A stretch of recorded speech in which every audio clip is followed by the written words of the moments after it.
Guys, linis pang gilid guys. Kailangan na rin palitan yung lining niya kasi ako 4 years na yung lining niya. Budbud na oh. Kailangan na siyang palitan.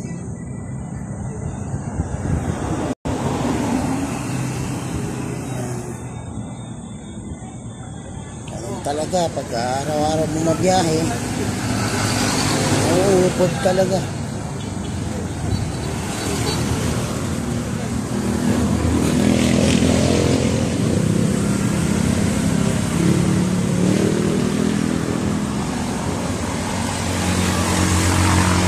Nilinis ko na rin yung panggilid para palit ng oil seal. Yung oil seal nyo tumatagas na. Ito yung oil seals guys, oil seal ito. Ito yung oil seal nyo. Ito yung siya. Yan, pinalitan na yan.